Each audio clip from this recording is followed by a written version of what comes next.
Hi, my name is Barry Martin Snyder, and our website is luminousself.com, and the link is below with other links that you also might find of interest.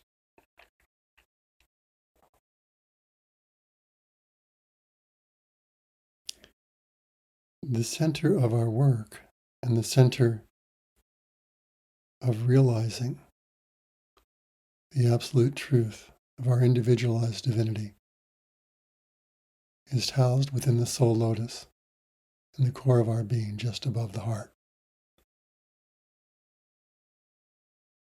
I'm feeling to make a series of these audios to introduce you to this most sacred and important place in our being.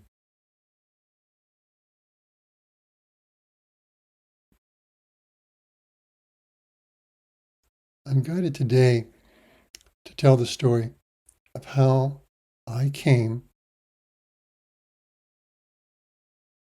into the realization of the connection with this most divine place.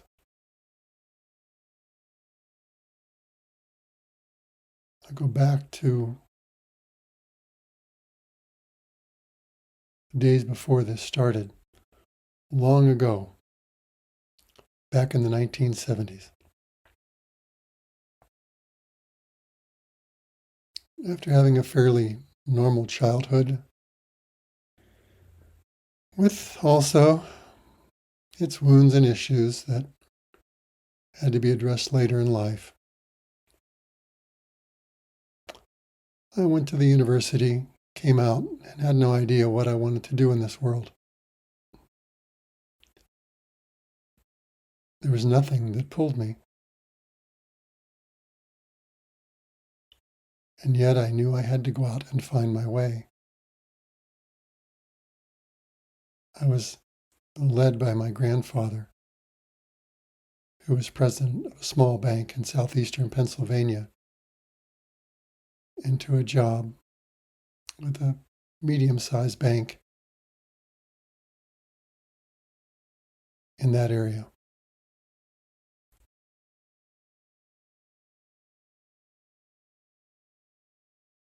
I found that I was somewhat good at banking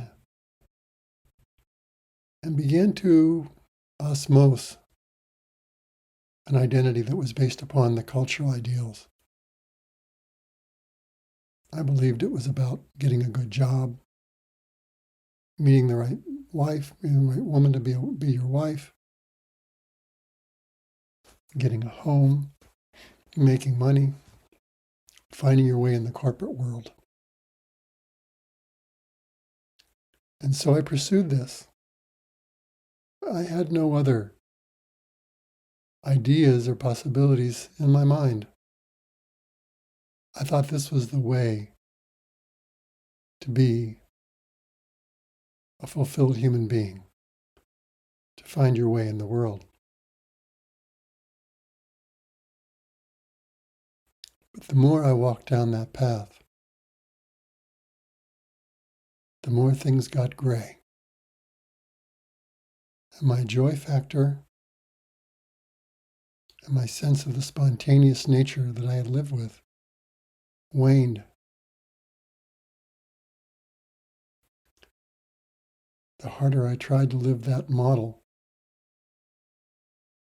the more this density and darkness began to build in my being.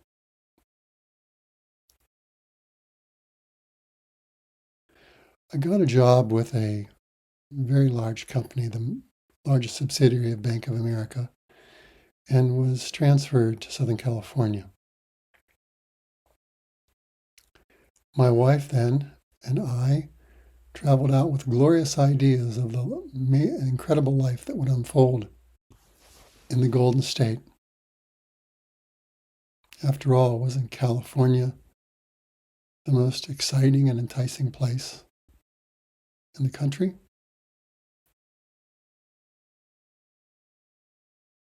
We managed to purchase a home in Orange County, which at that time was just exploding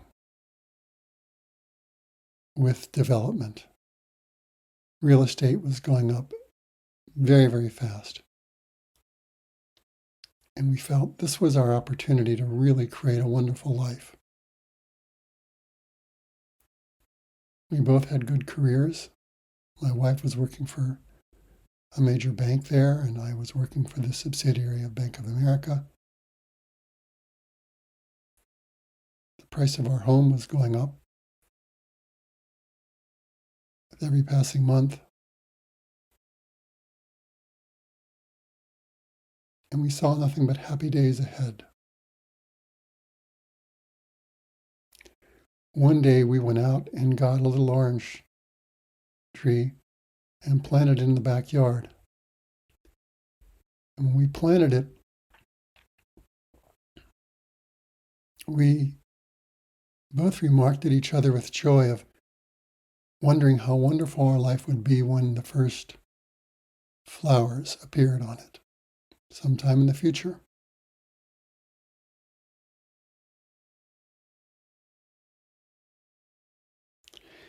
I was traveling continuously all over the Western US and Western Canada, flying from here to there, not remembering where I was during the week until I looked at my expense receipts the next Monday when I got back to work. It was a way that felt more and more divorced with who I am, yet I lived it with ardor, and there were certain parts of my progression of my career that were good, but I wasn't happy. I began to smoke more, and I drank more. I found myself having little affairs in the cities I was visiting.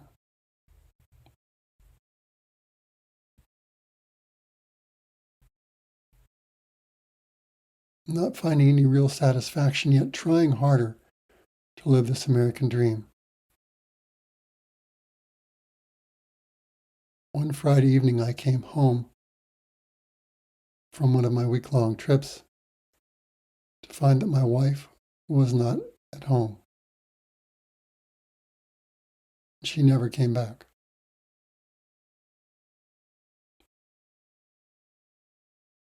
She was tired of living a life with a man who was half dead and asleep. I was not meant for this life, but I still did not know it.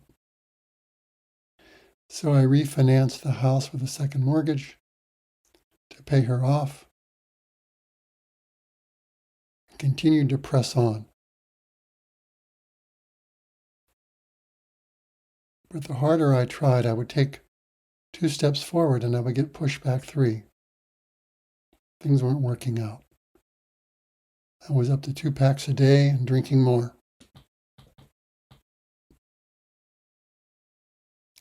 I had to sell much of my furniture to pay the bills. I had a roommate who brought a woman in with him who was a prostitute. Things were feeling very, very dark. I got together again with my childhood sweetheart who had moved to the West Coast, and that did not work out.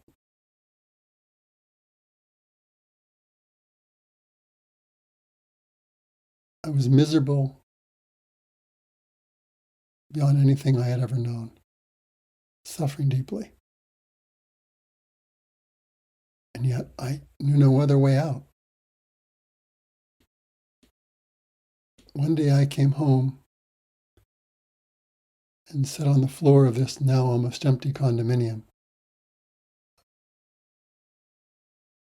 I was there in my suit, opened up a beer, and I was drinking this beer and smoking a cigarette and feeling absolutely disconsolate, deeply depressed. I looked outside and saw the orange tree that my wife and I had planted when we first moved to California in hopes of this glorious life that lay ahead. And in that moment, I saw that the orange tree had bloomed. Its first blossoms were on it. And the reality of it all came down on me. How miserable I was, how that dream had been shattered. I fell on the floor sobbing. Such pain as I had never experienced. And from deep within myself, someplace, this prayer came out of me to a God I did not know even existed. I said, God, if you're there, I need help. I have no idea how to live this life. I'm lost beyond lost. I need your help. If you're there, if there's a God there, I need your help.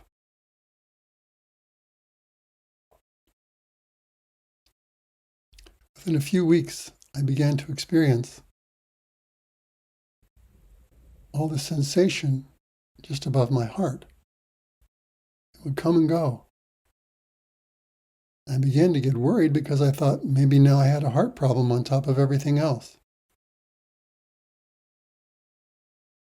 I moved up to West LA into a small apartment, sold that condominium out in Orange County, and was trying to start a new life.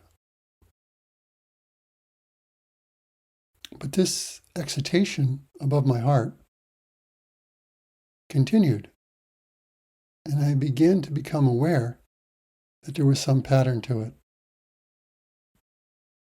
And I noticed that when this excitation began, this feeling of energy and warmth above my heart, that it was usually in relationship to something that was going on in my world.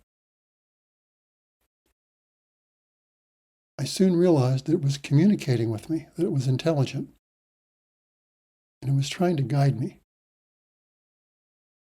So I go to the Bodhi Tree Metaphysical Bookstore, where I was exploring everything, trying to find out what was going on a bigger level. And I would walk into the bookstore and walk around, and this excitation would begin when I would look at a certain book. And I would sense light around this book, this sense of connection with this energy in my heart. And I would read that book, and it would begin to open up in understanding, guidance.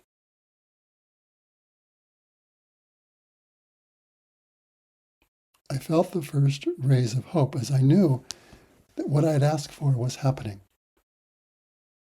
There was something alive in me, in the center of my chest above my heart, that was supremely conscious and knew exactly how to get me out of the dilemma I found myself in.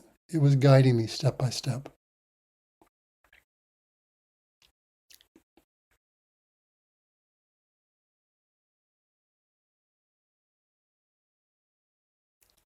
Following this prompting was what informed my life thereafter and does to this day. It led me on a mystical, magical journey of greater and greater illumination. It took me to this healer, that teacher,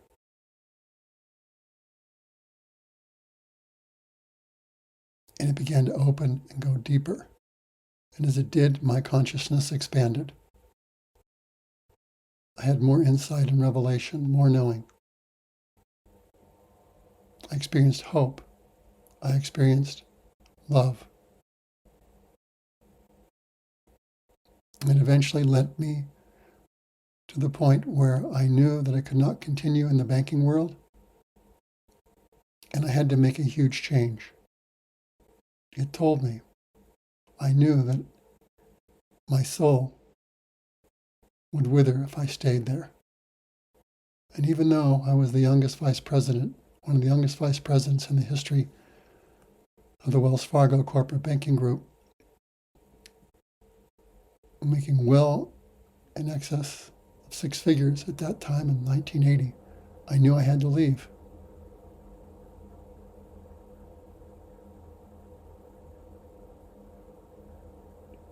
I was guided to go to India after seeing the movie Gandhi. I knew there had to be something more. I was meditating at the time, doing a lot of inner practices. Off I went to India. I knew I wanted to see what a God-realized being was. And after some many months there, I met a woman in Rishikesh who would then turn out to be my second wife, who took me to the Himalayas to meet a being who she called Babaji. And I knew that this was why I'd come to India. And we went to Babaji's ashram, and there I met a being who was God incarnate.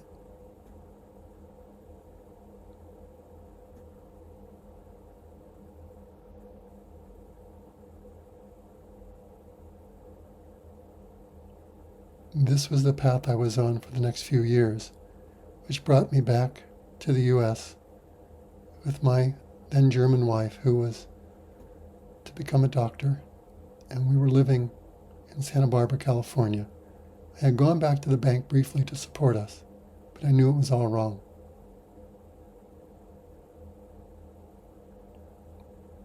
And one night, during some bhajans in our home, my wife met another man who was to be her husband. And I went through another dramatic meltdown.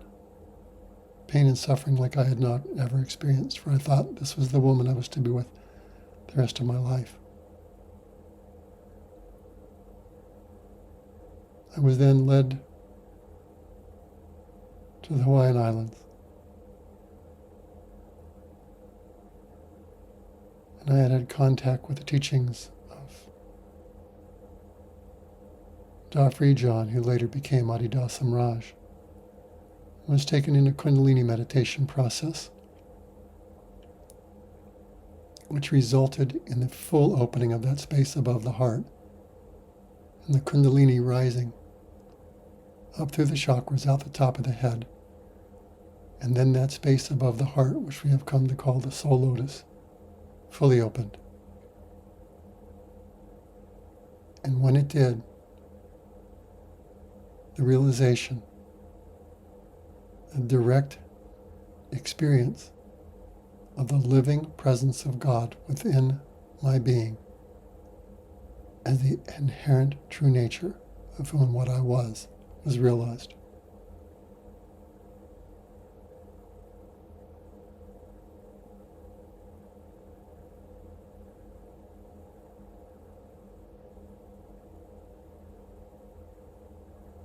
And this began the journey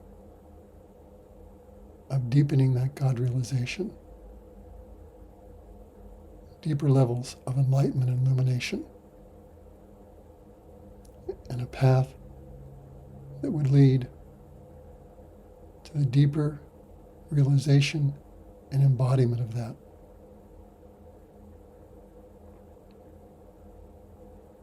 If you want to know more about this journey, you can read about it in the Birthing of this Luminous Self trilogy. I'll put the links below. But it brought me into the fulfillment of my soul purpose and destiny. For that is how we find it. It lies latent within us, lying within the lotus of the soul, the altar of our being. And when that soul lotus opens, all the divine qualities, characteristics, and capacities of God One All that is begin to unfold as our true nature. And our soul purpose and destiny as divine beings will naturally come forth.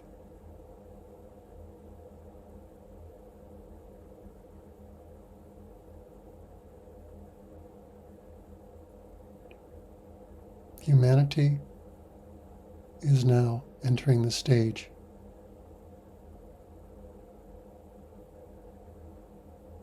where the divine presence is stirring in the collective soul.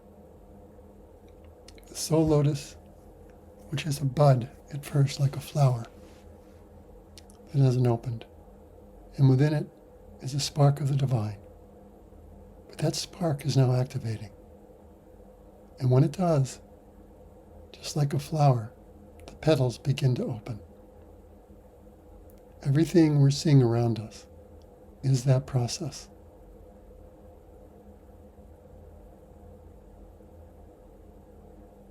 And as that Soul Lotus opens and the divine presence comes forth, there's an illumination and there's an awakening. And the divinity, that is its nature, the divine presence, begins to surge forth and purify everything unlike itself alchemically. And that is also what we're experiencing. Everything that is unlike the divine God being that we are, individually and collectively, will be magnified and amplified, brought into consciousness, so it can be seen for the illusion and distortion that it is and released. And that is now happening collectively.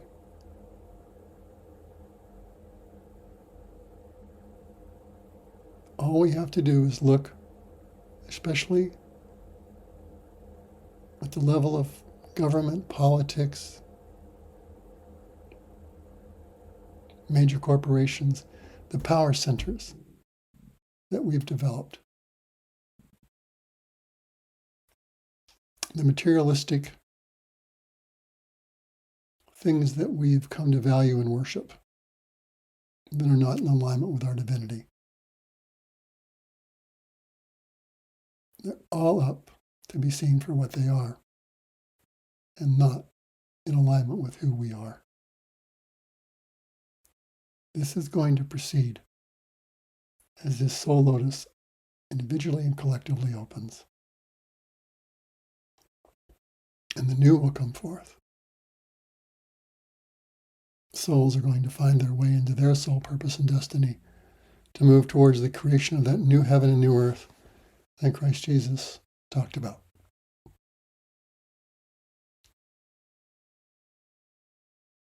The way that comes forth is through the externalization of the realized divinity that flows forth from the core of our being. There is no other way. It's not created out there. It's realized as our true nature within and externalized holographically as projection. What is out there is nothing more than a mirror image of what is inside of us, what is projected out through the infinite creativity of all of our chakras onto the infinite creative matrix of life, which is then formed into the reality that we hold within us. If we hold darkness, distortion, fear, and hatred, that's what comes back at us.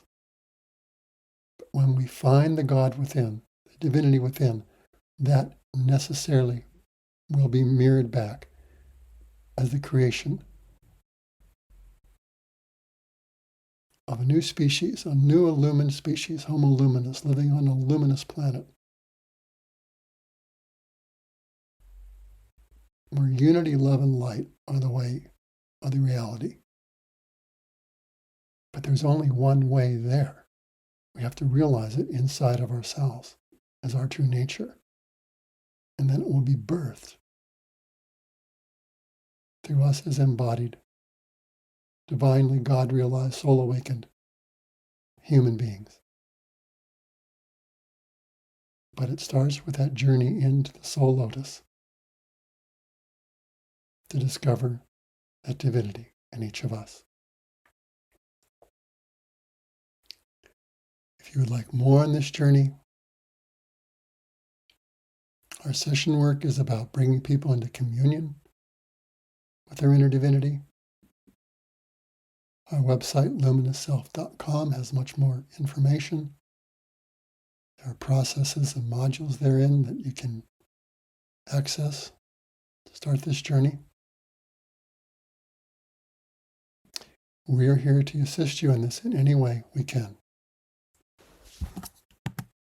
Much love and many blessings.